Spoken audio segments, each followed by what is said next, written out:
ഹരേ കൃഷ്ണ. സർവം ശ്രീ രാധാകൃഷ്ണ അർപ്പണമസ്തു. അധ്യായം 15 പുരുഷോത്തമയോഗം. ശ്ലോകം 17. ഉത്തമ പുരുഷസ്ത്വന്യഃ പരമാത്മേത്യുദാഹൃതഃ യോ ലോകത്രയമാവിശ്യ ബിഭർത്യവ്യയ ഈശ്വരഃ.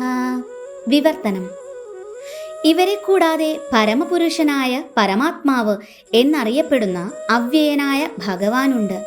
അദ്ദേഹം 3 ലോകങ്ങളിലും അന്തർഗതനായി അവയെ പുലർത്തിപ്പോരുന്നു. ഭാവാർത്ഥം. ഈ ശ്ലോകത്തിൻ്റെ ആശയം ഖഡോപനിഷത്തിൽ 2.2.13 ഭംഗിയായി ആവിഷ്കരിച്ചിട്ടുണ്ട്. ശ്വേതാശതരോപനിഷത്തിലും 6.13 അങ്ങനെ തന്നെ. ബദ്ധരും മുക്തരുമായ ജീവാത്മാക്കൾ സംഖ്യാതീതരാണ്. അവർക്കുപരിയാണ് പരമാത്മാവായ പരമപുരുഷനെന്ന് ഈ കൃതികൾ സ്പഷ്ടമാക്കുന്നു. നിത്യോ നിത്യാനാം ചേതനാശ്ചേതനാനാം. ബദ്ധരും മുക്തരുമായ ജീവസത്തകൾക്കിടയിൽ അത്യുന്നതനായ ഒരു ജീവസത്തയുണ്ട്. ആ ഭഗവാൻ ജീവാത്മാക്കളെ സംരക്ഷിക്കുകയും അവരുടെ വ്യത്യസ്ത കർമ്മങ്ങളെ മുൻനിർത്തിക്കൊണ്ട് സുഖദുഃഖാനുഭവങ്ങൾ നൽകുകയും ചെയ്യുന്നതാണതിൻ്റെ ആശയം. ഭഗവാൻ പരമാത്മരൂപേണ സർവജീവികളുടെയും ഹൃദയത്തിൽ സ്ഥിതി ചെയ്യുന്നുണ്ട്. ഈ പരമാത്മാവിനെ അറിയുവാൻ സാധിച്ച ബുദ്ധിമാനായ ഒരുവൻ മാത്രമാണ് പൂർണ്ണ ശാന്തി നേടാൻ യോഗ്യനാകുന്നത്. ശ്ലോകം 18.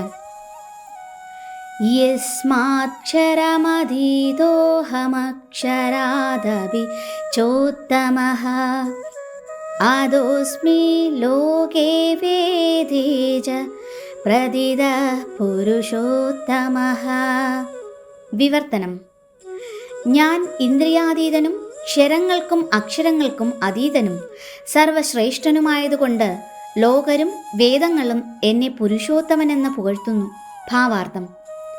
പരമദിവ്യോത്തമ പുരുഷനായ ശ്രീകൃഷ്ണനെ അതിശയിക്കാൻ ബദ്ധജീവാത്മാവാകട്ടെ മുക്തനാകട്ടെ ആർക്കും സാധ്യമല്ല. അതുകൊണ്ട് അദ്ദേഹത്തെ പുരുഷോത്തമനെന്ന് പറയപ്പെടുന്നു.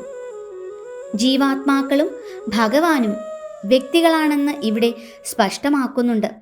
ജീവാത്മാക്കൾക്ക് ബദ്ധാവസ്ഥയിലായാലും മുക്താവസ്ഥയിലായാലും അചിന്ത്യങ്ങളായ ഭഗവാന്റെ ശക്തികളെ അവയുടെ പരിമാണത്തിൽ അതിശയിക്കാനാവില്ലെന്നതു മാത്രമാണ് വ്യത്യാസം. ഭഗവാനോട് എല്ലാ പ്രകാരവും സമശീർഷരാണ് ജീവാത്മാക്കളെന്ന ധാരണ തെറ്റുതന്നെ. അവരുടെ വ്യക്തിത്വങ്ങൾക്ക് ഉത്തമ അധമ ഭേദം എന്നുമുണ്ടായിരിക്കും. ഉത്തമ എന്ന പദം അന്വർത്ഥമാണിവിടെ.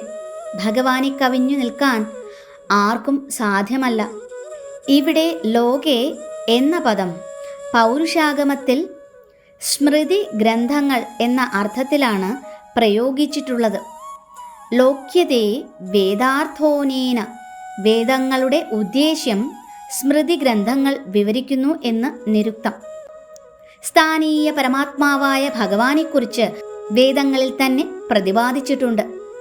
ചാന്തോക്യോപനിഷത്ത് 8.12-3 പറയുന്നു: താവത് ഏഷസം പ്രസാദോസ്മാച്ഛരീരാത് സമുത്തായ പരം ജ്യോതിരൂപം സമ്പദ്യസ്വേന രൂപണോഭി നിഷ്പദ്യതേ സ ഉത്തമഃ പുരുഷഃ. ശരീരം വിട്ടുവരുന്ന പരമാത്മാവ് വ്യക്തിശൂന്യ ബ്രഹ്മജ്യോതിസിൽ പ്രവേശിക്കുന്നു. എന്നിട്ട് സ്വന്തം രൂപത്തോടെ ആധ്യാത്മിക തലത്തിൽ വാഴുന്നു. പരമപുരുഷൻ എന്നറിയപ്പെടുന്നു. പരമപുരുഷൻ ആത്യന്തികമായ തൻ്റെ ആധ്യാത്മിക ജ്യോതിസിനെ വെളിപ്പെടുത്തുകയും പ്രസരിപ്പിക്കുകയും ചെയ്യുന്നു എന്നർത്ഥം. ആ പരമപുരുഷന് പരമാത്മാവെന്ന നിലയിലും ഒരു മൂർത്തീഭാവമുണ്ട്. പരാശര മുനിയുടെയും സത്യവതിയുടെയും മകനായി ജനിച്ച് അദ്ദേഹം വ്യാസൻ എന്ന പേരിൽ വേദങ്ങളെ വിശദീകരിച്ചു. ഹരേ കൃഷ്ണ. സർവം ശ്രീ രാധാകൃഷ്ണ അർപ്പണമസ്തു.